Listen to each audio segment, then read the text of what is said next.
Ketika rencana pembentukan Danantara pertama kali mencuat, saya sempat bergumam, ini pasti asik dan keren.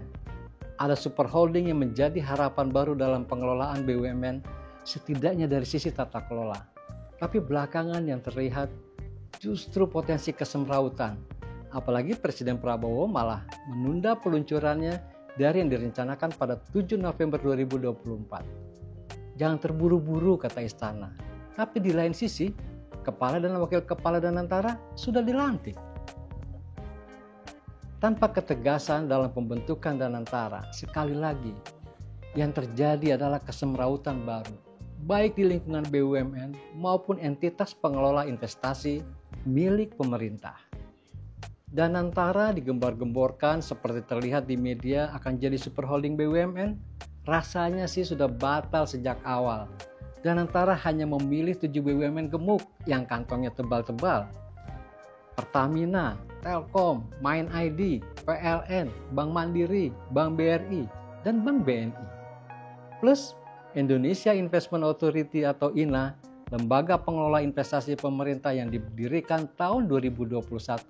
Ini juga mau dilebur ke dalam Danantara. Jadi ya super holding setengah hati lah kira-kira. Apalagi yang menjadi wakil pemerintah sebagai pemegang saham BUMN masih dikekepin oleh Kementerian BUMN seperti sekarang. Ini kan efeknya BUMN yang ada di bawah Danantara itu kejedot kiri kanan. Bayangkan, kalau mau ada aksi korporasi besar atau penting yang sesuai regulasi memerlukan persetujuan pemegang saham. Direksi tidak hanya perlu mengobrol dengan komisaris, tapi juga mohon persetujuan Danantara. Udah dapat persetujuan? Habis gitu menghadap ke Kementerian BUMN sebagai kuasa pemegang saham. Kalau nggak disetujui, ya mentah. Kalaupun disetujui, prosesnya sudah banyak muter-muter seperti karambol. Danantara yang konon super holding BUMN ramai diberitakan bakal mengelola aset lebih dari 9.000 triliun. Beneran? Kalau aset mungkin iya, dan aset itu seperti Pertamina kan ada yang berbentuk ladang maupun cadangan migas, atau PLN mungkin asetnya ada yang berbentuk tiang dan kabel listrik. Telkom ya sama, ada yang berbentuk kabel dan tiang telepon, atau setidaknya ya gedung. Aset yang kayak gini kan nggak bisa dibisnisin oleh Danantara. Terus apa sebenarnya yang diincar oleh Danantara? Mungkin yang bisa dikembangkan dalam bentuk kas dan setara kas yang nilainya sekitar 780 triliun lebih. Ini akumulasi 7 BUMN hingga semester 1 2024. Sekali lagi, kehadiran Danantara yang tidak tegas bukan hanya menambah kesemrautan di BUMN, tapi juga kesemrautan pengelolaan investasi pemerintah.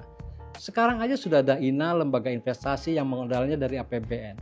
Juga ada perusahaan pengelola aset BUMN yang mengelola BUMN.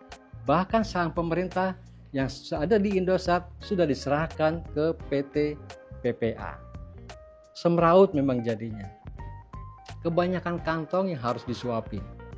Mungkin ceritanya akan berbeda kalau posisi Danantara jadi super holding BUMN itu tegas. Atau seperti Hazana di Malaysia yang Perdana Menteri jadi chairman di situ.